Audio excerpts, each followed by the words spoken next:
Nos encontramos nuevamente en una nueva exposición sobre la Guerra Fría, en realidad ya hacia finales de la Guerra Fría, con la aparición de una nueva forma de lucha, una forma de lucha terrible, monstruosa diría yo, que es muy actual, que tiene su continuación al día de hoy, y que es la aparición del terrorismo internacional. Ustedes cada tanto van a mirar en televisión y van a escuchar que ha habido atentados terroristas en África, en Francia. eh, Hace un tiempo atrás un periodista se atrevió a cuestionar al Islam en una revista humorística francesa y lo mataron a él y a varios compañeros de redacción. Eh, bueno, gente que agarra una pistola y se pone a tirar tiro para todos lados en el centro de Múnich, por ejemplo. Gente a veces que son alemanes que pierden el juicio, o que son gente que ha venido de otros lugares a vivir a Alemania y eh, no vienen con la mejor de las intenciones, mezclado con los refugiados que buscan una vida de paz. A veces viene gente que no tiene tan buenas intenciones, o gente que teniendo buenas intenciones, por ahí los hijos son cooptados por algún grupo guerrillero de tipo terrorista y empiezan a hacer macana. Hay que aclarar acá que el terrorismo es tan viejo como la guerra. El terror forma parte de las tácticas que se utilizan en las guerras. ¿Por qué? Porque hay tres motores o tres circunstancias que mueven al hombre, o tres fuerzas que mueven o paralizan, llegado el caso, al hombre, que son el amor, el odio y el temor. Y los marxistas, los comunistas, en su guerra revolucionaria, se convirtieron en su momento en expertos en el uso primero del odio al rico, para que cooptar pobres para sus movimientos guerrilleros, y luego, para mantenerse en el poder, el uso del temor, pero también el uso del temor durante las guerras de guerrilla como un elemento que mueve a la derrota del enemigo o paraliza para lograr la derrota del enemigo. ¿Cómo que lo mueve o que lo paraliza y para lograr la derrota? Bueno, lo mueve ¿a qué? Lo mueve a huir. Soldado que huye sirve para otra guerra, ¿no? Un soldado que le trabaja la cabeza, que tiene miedo, a lo mejor, bueno, se mantiene más o menos firme hasta los primeros tiros, y cuando empiezan los tiros tira el arma y sale rajando, ¿sí? Y otra es el temor paralizante. Me quedo en el cuartel porque acá estoy rodeado de soldados, de mis amigos, mis camaradas, acá no me pueden matar, o es más difícil que me maten, pero si salgo del cuartel me matan, seguro que me matan, entonces no quiero salir. Y bueno, viven en el cuartel, pero fuera del cuartel las guerrillas hacen lo que quieren porque los soldados no salen por temor. Bueno, ¿cómo se logra que el soldado enemigo tenga tanto temor para huir o para quedar paralizado?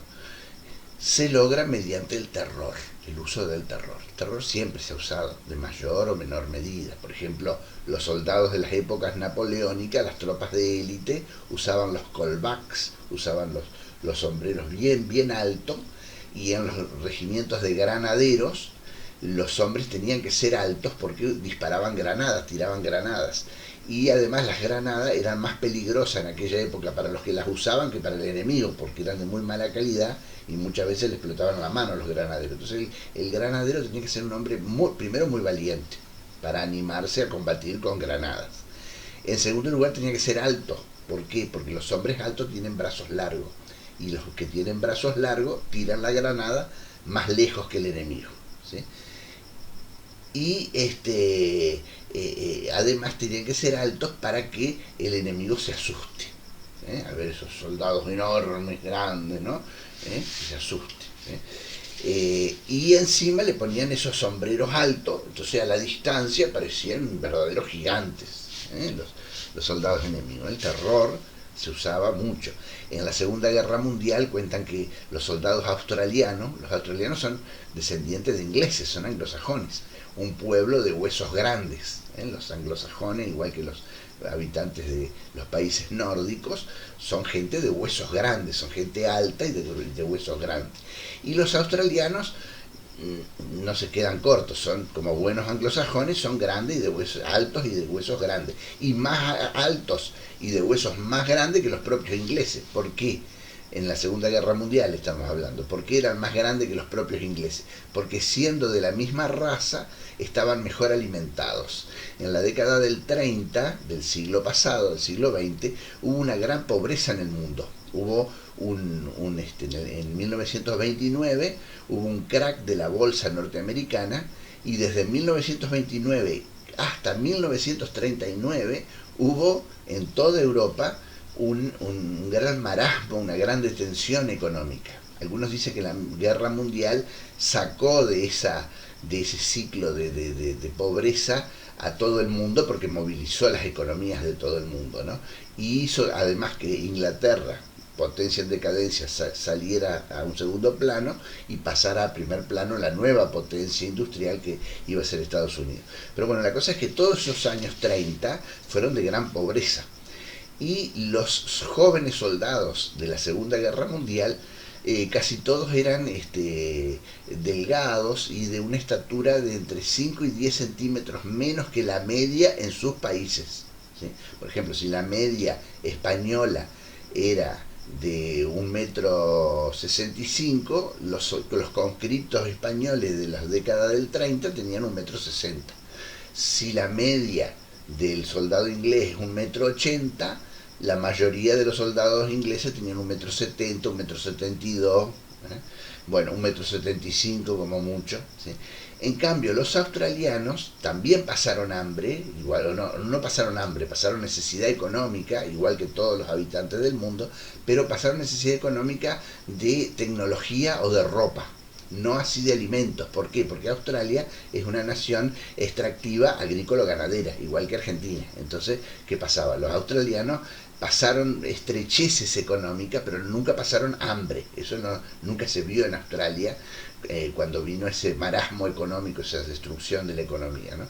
Y bueno, cuento, esto es necesariamente larga explicaciones para explicar esto. La cosa es que, valga la redundancia, durante la década del 30 la mayoría de los soldados europeos eran un poquito más bajitos que lo que deberían haber sido para ser europeos. Un poquito más bajitos según la media de cada país, ¿no? Pero no así los australianos, porque habían pasado estrecheces económicas, pero no hambre, y siendo descendientes de una raza de huesos grandes y de gente alta, eran altísimos. Pero contrastaban en el mundo de 1940, cuando fue plena guerra mundial, contrastaban con los muchachos jóvenes de todos los otros países, porque a igual raza, un australiano era 10, 15, 20 centímetros más alto que un soldado inglés. Y más lindos. ¿Por qué? Porque los soldados ingleses estaban muy mal alimentados de chicos y tenían caries, muchos llegaban a los 20 años y les faltaba la mitad de los dientes. En cambio, los australianos comían bien, tomaban leche todos los días, tenían calcio, estaban bien alimentados. Entonces, claro, a lo mejor había algunos desportillados, pero la mayoría a los 20 y pico de años tienen todos los dientes, o la gran mayoría por lo menos de los dientes. Entonces, los soldados australianos y los neozelandeses, cuando fueron a pelear por la madre patria, Inglaterra, se destacaban porque eran más lindos que los ingleses mismos y más altos y más fuertes, ¿no? Y cuando pelearon con los italianos, que también habían pasado mucha pobreza en la década del 30 y son más petizos, los italianos nosotros somos medio descendientes de italianos y de españoles, son más petizos que los anglosajones, y los italianos de esa época eran más petizos que los actuales italianos, o que los italianos de Italia en tiempos normales. Entonces los soldados italianos casi todos tenían 1,60 m, y el soldado australiano tenía 1,85 m, ¿sí? Y el soldado italiano tenía 52 kilos, y el soldado australiano tenía 95 kilos de fibra y hueso. Entonces, claro, eran grandotes. Y los australianos lo usaban a su favor. Cuando atacaban las trincheras, dice que se dejaban los abrigos abiertos, se dejaban los capotes abiertos, porque en el desierto hay horas de mucho frío, que es de noche. De noche hace muchísimo frío. Como no hay humedad, de noche hace mucho frío en el desierto. Y los australianos eran famosos por avanzar de noche al amparo de la oscuridad hasta las trincheras italianas, y a los primeros rayitos del sol se levantaban de golpe y atacaban las trincheras italianas. Entonces los italianos se empezaban a despertar en las trincheras, más o menos a desperezarse, y de golpe se le venían encima un montón de tipos de 1,90 m, grandote como casas, y que usaban los abrigos que habían tenido para esa noche, pero que en vez de sacárselo, los abrían, para no pasar tanto calor, los abrían porque ya empezaba el sol, y hasta las 7 hace frío, y a las 7:15 ya hay un sol de 40 grados a la sombra. Así que a los 15 minutos que salió el sol ya están todos sudando, transpirando. Entonces, cuando estaban por pelear, en vez de sacarse el capote, lo abrían y lo dejaban bien abierto. Y ahí atacaban, sonaba el silbato y atacaban. Y los italianos se rendían, habitualmente se rendían, ¿no? Porque veían esos soldados que eran verdaderos gigantes. Es como para que como si nosotros un día se nos vienen encima 40 tipos de 2,20 m de la NBA, encima armados, con fusil, con bayoneta, y a los tiros y a los gritos. Yo personalmente salgo corriendo enseguida, me rindo enseguida, ¿no? Pero ahí ven usted como el terror paraliza o hace huir. Algunos se huían y otros se paralizaban y se rendían, ¿no? Bueno, entonces el terror siempre se ha usado como táctica guerrera, ¿sí? Pero una cosa es el terror como táctica guerrera, matar al enemigo, cortarle la cabeza, mutilar su cuerpo. Son maneras de asustar al enemigo, ¿sí? Además le hace trabajar la cabeza al soldado enemigo, ¿eh? Porque cuando el soldado enemigo ve un compañero muerto, al cual lo han mutilado, le han cortado partes del cuerpo con navajas, por ejemplo, esa persona no sabe si el soldado que murió le hicieron todo eso antes o después de muerto. Por eso los soldados enemigos, cuando mataban a alguien en las guerras antiguas, aunque estuviera muerto, lo mutilaban, ¿eh? A veces lo mutilaban estando vivo, y de resultas de esa mutilación se desangraban y morían. Pero muchas veces no pasaba eso. Muchas veces mataban a un tipo de un tiro y ya estaba muerto, pero antes de retirarse de la zona lo mutilaban. Con un cuchillo le cortaban, por ejemplo, la nariz y la oreja, otras partes del cuerpo, y lo dejaban así, le cortaban la cabeza y la ponían en un palo. Entonces, el soldado enemigo, el soldado enemigo que va a ver a sus compañeros muertos, va en auxilio de sus compañeros muertos, llega al campamento y se encuentra con todos muertos y mutilados. Y lo primero que piensa es que las mutilaciones fueron hechas antes de la muerte y que fueron la causa de la muerte. No se le ocurre pensar que lo mataron de un tiro y después lo mutilaron. Piensa, primero lo mutilaron y después lo remataron de un tiro, porque uno siempre piensa lo peor. Lo normal en una guerra es que uno siempre piense lo peor. Entonces después empieza a trabajar la cabeza. ¿Y si me atacan? ¿Y si me capturan? ¿Y si me capturan me van a torturar? ¿Y me van a mutilar? Y voy a sufrir una muerte cruel, voy a estar horas sufriendo y gritando, ¿sí? Entonces, esa es una manera de hacer que el enemigo pierda su capacidad de combate. En la guerra de Vietnam, por ejemplo, yo he leído relatos en donde los vietnamitas capturaban a veces a algún soldado norteamericano durante las patrullas. Cuando salían a patrullar los norteamericanos, algún soldado por ahí se apartaba del grupo para ir al baño y los guerrilleros Vietcong lo capturaban.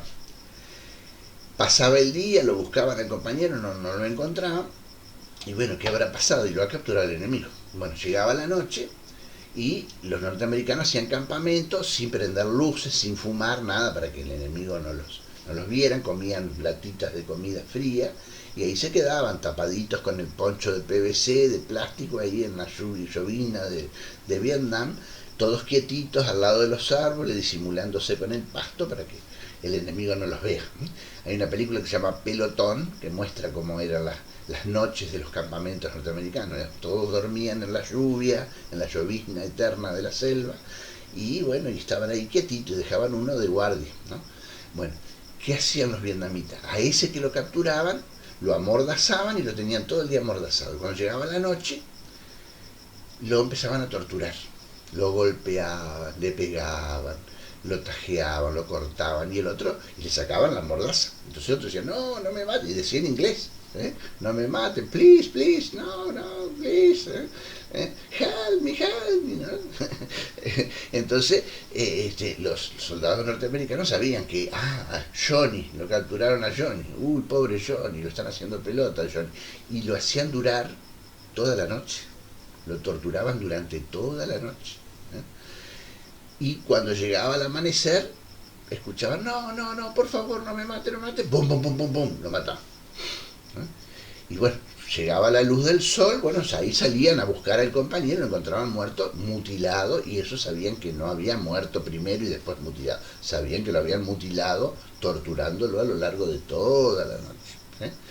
Y bueno, después, claro, se cuidaba cada soldado norteamericano como de hacerse pipí en la cama, se cuidaban de que no me capturen, porque si me capturan no solo me van a matar, me van a torturar.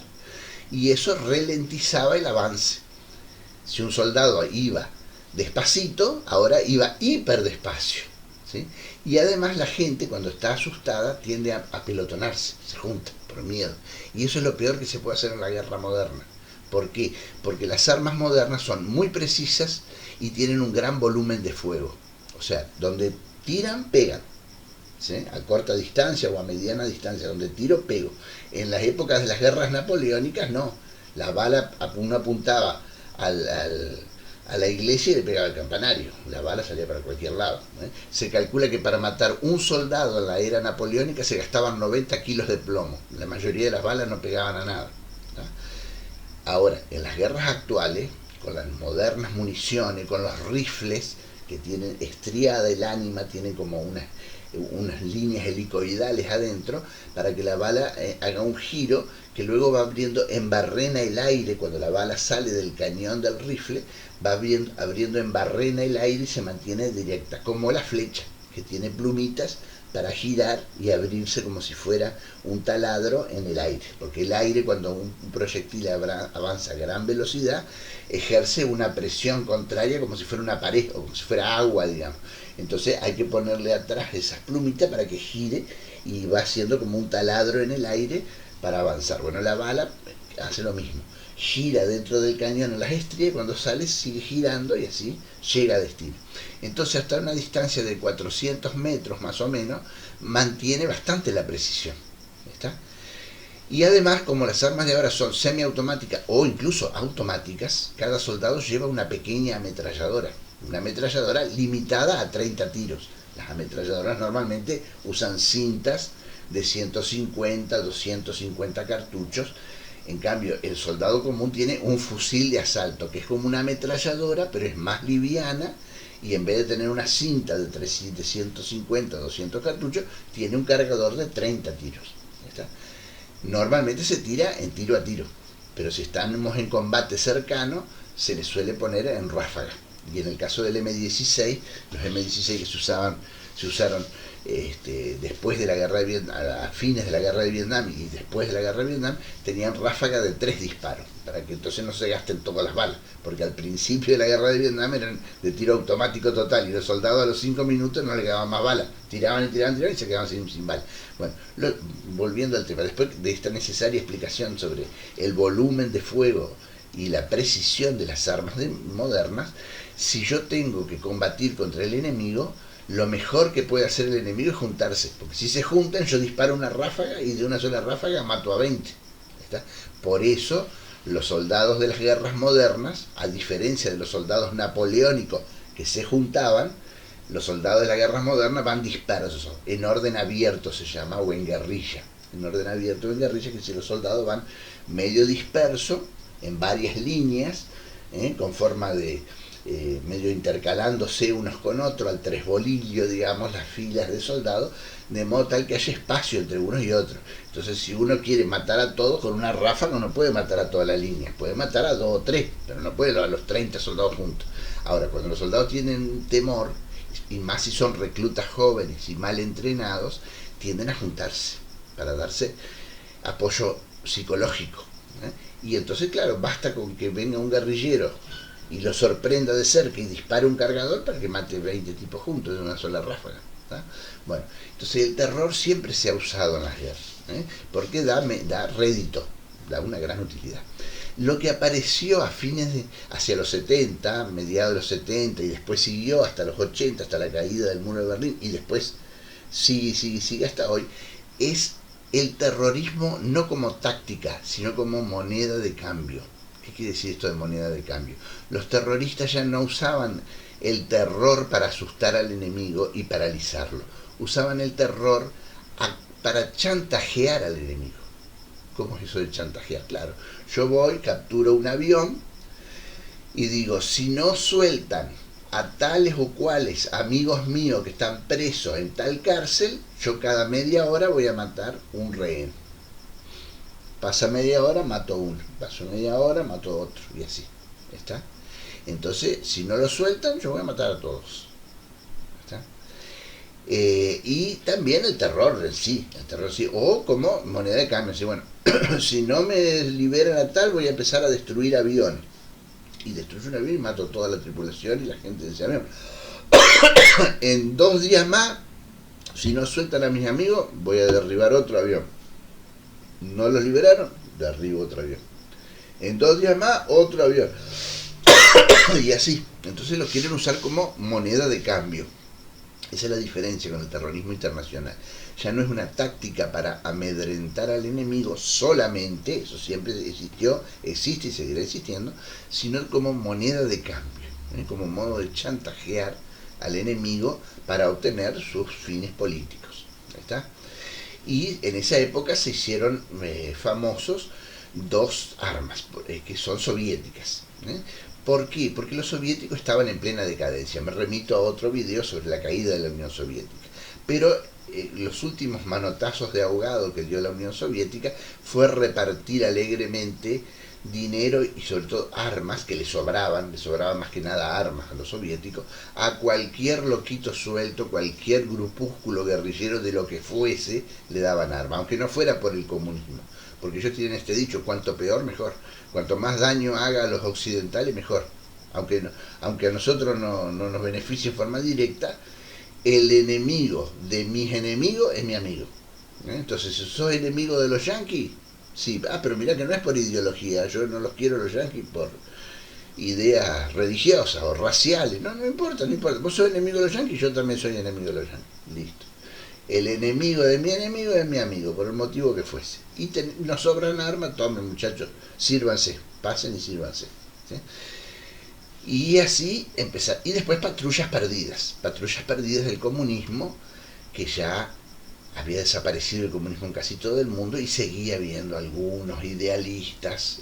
Por eso aparecieron en Alemania los Baader-Meinhof y en Italia los Brigadas Rojas. ¿Quiénes eran los Baader-Meinhof y los Brigadas Rojas? Eran jóvenes idealistas, universitarios, de clase media alta, que habían sido convencidos intelectualmente de las bondades del comunismo, no por el tema del odio al rico, porque ellos eran de la clase rica o de la clase privilegiada económicamente, sino intelectualmente los habían ido convenciendo, también desde las iglesias. A veces la Iglesia Católica tuvo como una especie de secta adentro herética, que era la teología de la liberación, que fue condenada severamente por Juan Pablo II en su momento, en donde utilizaban el mensaje de los evangelios, tergiversándolo a favor de la guerra guerrillera. Entonces, donde la Iglesia siempre ha dicho, bienaventurados los pobres de espíritu, porque ellos verán a Dios, los de la teología de la liberación decían, bienaventurados los pobres. Le sacaban un pedacito, les cercenaban pedacitos que a ellos no les convenía y mencionaban los pedacitos que sí les convenía. Entonces, se usó mucho para la guerra revolucionaria, sobre todo en Latinoamérica. Bueno, y en Europa también algunos influenciados por esos sacerdotes de tercermundistas que se llamaban, que eran los de la teología de la liberación, y otros por profesores universitarios, porque también hubo una conquista del comunismo de los ámbitos universitarios, en donde no los iban a perseguir las fuerzas de inteligencia, porque los jefes de los servicios secretos de los países europeos, donde buscaban los guerrilleros, y en las villas miserias, en los lugares donde había gente pobre, donde había gente con antecedentes violentos, ¿Quién va a ir a una universidad donde hay chicos bien, de familias a veces cristianas o familias burguesas? ¿Sí? ¿Quién va a sospechar que ahí va a haber gente que adhiera al comunismo? Bueno, y entonces ahí aparecían algunos docentes que le iban lavando la cabeza a los chicos y bueno, terminaron siendo patrullas perdidas del comunismo. Cuando ya el comunismo era evidente que estaba cayendo, todavía había algunos locos que nunca habían pasado hambre, pero que peleaban por los hambrientos del mundo. Los Baeder, por ejemplo, y los Brigadas Rojas, que fueron los más famosos, o casi los más famosos. Y se destacaron en el uso de dos tipos de armas, ¿no?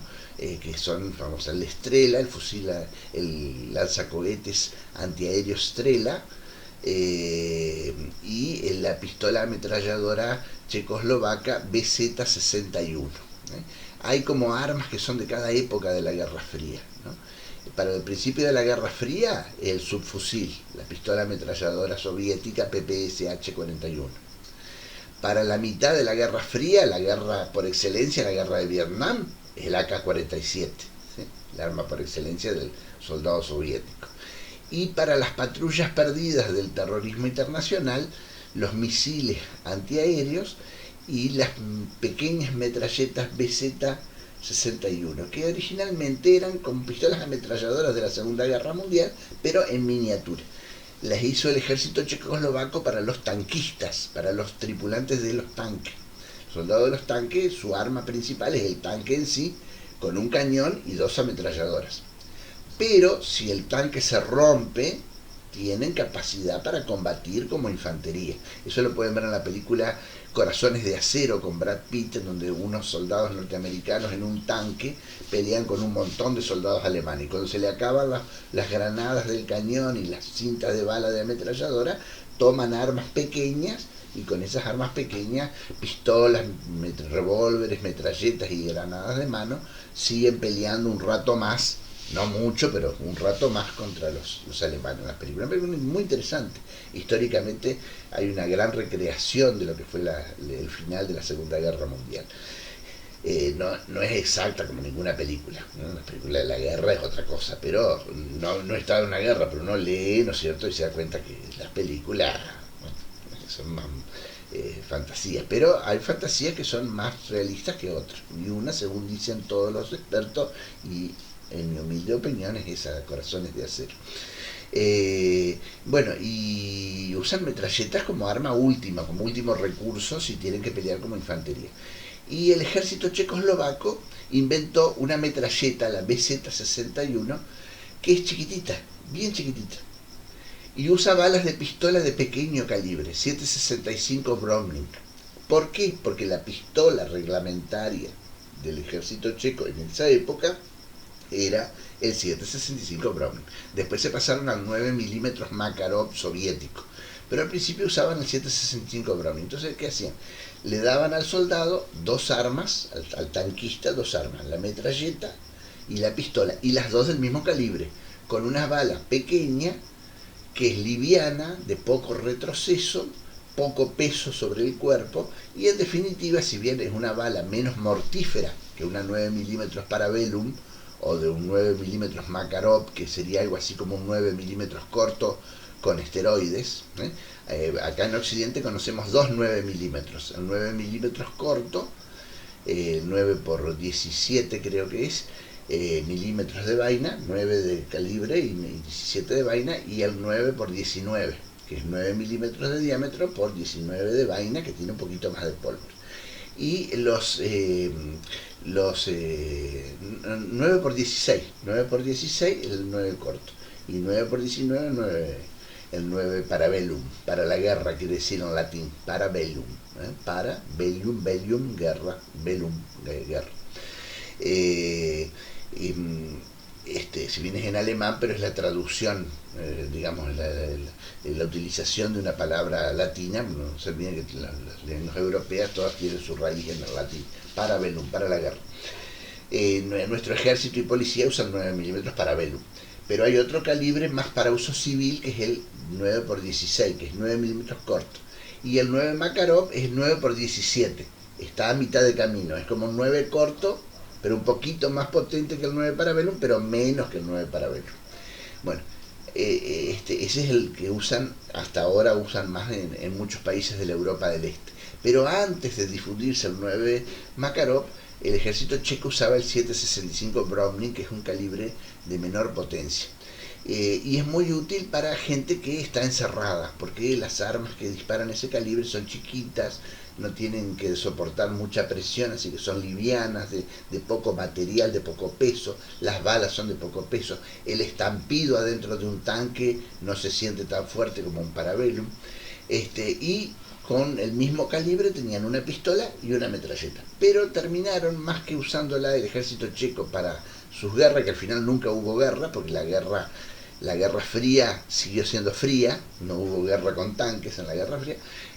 Todos los checos empezaron a vender esas metralletas, como no las terminaron usando al final para lo que las habían creado, las empezaron a vender o a regalar a cualquier grupúsculo terrorista que hubiese en el mundo, y los terroristas que más querían.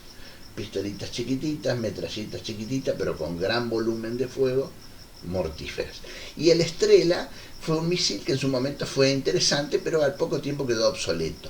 El Strela es un misil que tiene una nariz computarizada para seguir el calor de los aviones de reacción, los aviones jets, ¿no? Pero al tiempito que salió el Strela, los norteamericanos le encontraron la vuelta. Primero, que los aviones jet son rapidísimos. Entonces, si por ejemplo el avión se orienta para el lado del sol, se sentía que lo seguía un misil o veía la estela del misil que lo perseguía, el piloto yanqui se iba hacia el cielo, y si el calor del sol a veces distraía a la nariz computarizada del misil. Cuando el misil iba acercándose, sentía el calor del sol y sentía el calor del cohete, y muchas veces se iba para el lado del sol y no explotaba nunca, o explotaba después, pero no pasaba nada. Y además descubrieron contramedidas, que son contramedidas, bengalas con mucho magnesio y otras sustancias deflagrantes que se prenden y causan una explosión con mucho calor, que simula por un segundo la tobera de un cohete, de un avión jet, ¿no? Y tienen muchas de esas bengalas. Eso se puede ver en algunas películas como Desaparecido en Acción. En esa película aparece un F-16 y que le disparan un par de misiles, y como el piloto, para zafar, primero esquiva, y otra que usa son esas bengalas. Entonces muchas veces los misiles siguen a esas bengalas. Entonces, ¿qué se han hecho? Se han hecho nuevos misiles con capacidad de detectar y diferenciar los calores. El calor del sol, del calor de la bengala, del calor de un motor, e incluso de un motor de un avión amigo, de un avión enemigo. Por ejemplo, el misil Stinger norteamericano, que los norteamericanos se los regalaron a los afganos en su momento para que pelearan contra la Unión Soviética, tiene la capacidad no solo de diferenciar el calor de un motor cohete a diferencia del sol o de una bengala, sino que si hay dos aviones, uno amigo y uno enemigo, los dos con motores de cohete combatiendo en el aire, el lanzador del misil Stinger apunta, pone unos datos a la computadora avisando de que arriba hay dos aviones, uno amigo y uno enemigo, y dispara, y el misil persigue no a los dos o a cualquiera de los dos, persigue al avión enemigo, no al amigo. O sea, fíjense ustedes la capacidad, la precisión que tiene hoy un misil de esos que siguen por calor, ¿no? Pero bueno, el Strela no, el Strela fue una novedad al principio y al poco tiempo fue superado. Pero sí fue muy útil, se usa todavía, ¿no? Pero ya prácticamente es un arma casi obsoleta.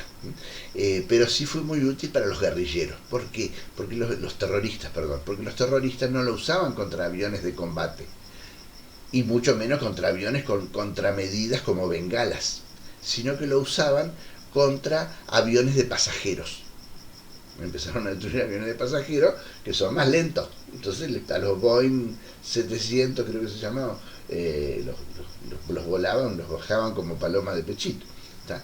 Y después capturaban también las tripulaciones y los pasajeros de aviones, y para rescatarlos había que hacer verdaderas masacres. Tuvieron que inventar grupos de operaciones especiales antiterroristas, que todos los países del mundo se han visto obligados a tener. Todos los países del mundo tienen su grupo especializado en lucha antiterrorista por causa de este fenómeno, ¿no? Sobre todo la matanza de de un grupo de atletas judíos en Múnich, en las Olimpiadas de Múnich, que fracasó porque la policía no estaba preparada, la policía alemana, y quisieron atacar a los terroristas y les salió todo mal. Terminaron matando a todos los terroristas, pero también los terroristas, antes de morir, mataron a todos los rehenes. Y para colmo, la opinión pública internacional decía que los alemanes habían hecho mal el trabajo porque los atletas eran judíos, y como los alemanes eran descendientes de los nazis, ya la Alemania nazi no existía más, los nazis ya estaban presos, Alemania ya había dejado atrás ese monstruoso y horrible episodio que fue el nazismo, pero muchos decían, no, pero siguen siendo, en el fondo siguen siendo nazis, fíjate que dejaron que los mataran a todos los atletas. No, la verdad hoy se ha estudiado muy seriamente, y la policía alemana en Múnich no estaba preparada, porque era un fenómeno que no se conocía. Por eso ahora los mejores grupos antiterroristas del mundo son los grupos alemanes, porque se curaron de espanto. Dijeron, no, cuando haya otro episodio como este, no vamos a pasar la vergüenza que pasamos, y encima que nos echan la culpa y digan que seguimos siendo nazis como en la época de Adolf. Entonces no, los mejores grupos, y que hoy día entrenan a otros países para la lucha antiguerrillera, son antiterroristas, son los de Alemania, y los ingleses, el SAS británico, que capturó una embajada que estaba en poder de terroristas, matando a todos los terroristas sin que muriera un solo rehén. Y son los pioneros en todo, en esas, de las fuerzas especiales son pioneros en la creación de los comandos y en la creación de los comandos antiterroristas también. Tienen, el SAS tiene grupos de comando para la guerra convencional, como los que se usaron en la guerra de Malvinas, y tiene otros especializados en la lucha antiguerrilla. En donde los entrenan con casas ficticias, en donde por ejemplo entran a un cuarto y aparecen de golpe figuras, y aparece una mujer, un niño, un terrorista, y al costado del terrorista un rehén, y el soldado tiene que dispararle al terrorista y pegarle en la cabeza y no matar a ninguno de los civiles que hay ahí. Y si le erra, lo echan, porque no puede errar, tiene que disparar y pegar, ¿sí? Obviamente son gente muy seleccionada, hay mucho dinero invertido, porque tiene que disparar miles y miles de balas por semana para tener esa precisión, esa tranquilidad, y nervios de acero, para hacer ese tipo de cosas, ¿no? Son gente muy, muy preparada, los comandos, que son especializados no solo en matar, sino en matar a los enemigos sin que mueran los rehenes. Una nueva especialización tuvieron que tener las fuerzas especiales, ¿no? Bueno, y eso es como un cáncer. El Papa actual, Francisco, ha dicho es como un cáncer metastático, porque hay dos tipos de cáncer, el benigno y el maligno. Los dos son malos, pero hay uno que le dicen benigno porque uno lo encuentra, lo saca, o no yo, el médico va a un cirujano, lo encuentra, lo saca, y ya está, la persona se cura. Pero después está el cáncer maligno, que es el metastático. Es el que se extiende por todo el cuerpo. Entonces el médico va y saca, uy, acá está el cáncer, acá está el nódulo canceroso, lo quito. Y a los 15 días, doctor, me salió el cáncer otra vez. ¿Dónde? En la pierna. Bueno, lo sacamos. No, doctor, tengo otro nódulo. ¿Dónde? En el estómago. Bueno, lo sacamos. Y después al final al pobre tipo lo hay que abrirlo como un pescado, porque se le va saliendo el cáncer por todos lados y no hay manera de curarlo de todos lados. Bueno, esa figura utilizó Francisco, el Papa Francisco, para hablar del actual terrorismo internacional. Es como un cáncer metastático. que ya se ha extendido por toda la sociedad. En toda sociedad hay algún grupúsculo de estos señores con distintas motivaciones políticas, religiosas, económicas, de lo que sea, montones de ideologías en juego, patrullas perdidas del comunismo de los 70, ideologías religiosas, los de ISIS, Al Qaeda, bueno, etc. Los de IRA, que quieren la libertad política religiosa del Ulster, de Irlanda del Norte, gente trasnochada de todos los tipos, calibres, colores, y ¿qué pasa? No tienen un mando central, entonces no se puede ir a la cabeza y cortarle la cabeza a la serpiente y el cuerpo muere, porque donde uno corta una cabeza salen dos cabezas más, ¿sí? Hay una película de ciencia ficción que se llama Ciudad bajo sitio, basada en una novela de ciencia ficción, en donde la teoría del escritor es esta, que cuando, y es una película que a mí es una película de serie B, de bajo presupuesto, pero que a mí me impresionó en este concepto. En la película decían esto, que cuando ellos derrotaban, había un grupo de terroristas, de muchos terroristas, que tenían células terroristas, pequeños grupúsculos de terroristas repartidos en una ciudad, y le declaran la guerra a esa ciudad. Y se ponen de acuerdo para que no ataquen nunca en grupo, sino que tienen que atacar cada célula en forma individual hasta ser eliminada. Entonces vamos a poner 20 células, hicieron un sorteo y bueno, a vos te toca primero, a vos te toca segundo, a vos tercero, a vos cuarto, a vos quinto, a vos 20. La célula 1 salía y atacaba. La policía, los grupos antiterroristas lo capturaban, a algunos los mataban a tiro. Listo, ya está. Pero ni bien eso eran eliminados, el grupo 2 empezaba a atacar. Y con otras tácticas, porque era otro grupo terrorista. Otras tácticas, otro modo de obrar, otras maneras. Entonces había que buscarlo, ver cómo era la nueva táctica, hasta que los encontraban, los rodeaban, los mataban. Listo, ya está, ya destruimos dos. Apareció un tercero. Y así, eso es lo interesante de la película, ¿no? Que justamente muestra esto del cáncer metastático, ¿eh? Cuando destruían uno aparecía otro, como un cáncer, ¿no? Bueno, y eso parece que llegó para quedarse. Llegó para quedarse. Así que bueno, la historia, y como decían los romanos, historia magister vita, la historia es maestra de la vida, también tiene que servir para comprender la realidad que vivimos, la realidad actual que vivimos, y la realidad actual que vivimos es que el terrorismo internacional llegó para quedarse, ¿sí? Y nos puede tocar a todos, no hay país inocuo donde no pueda no haber terrorismo, porque acá mismo tuvimos el caso de la Embajada de Israel y de la AMIA, de atentados terroristas. Así que en cualquier lugar puede pasar. De hecho, acá en Paraná, la escuela Martín Buber está rodeada por bloques de cemento para proteger a los niños que van a la escuela de una autobomba, por ejemplo. ¿Sí? ¿Por qué? Porque en cualquier lugar de la Argentina podrían actuar los terroristas anti-judíos, o anti-israelíes, o anti-israelitas, si quieren que lo llamemos así. Pero aunque no hubiera terroristas musulmanes o islámicos contra el pueblo de Israel, podría haber terroristas que quieren destruir el capitalismo norteamericano y dedicarse a poner bombas a todo banco que tenga nombre inglés, por decir.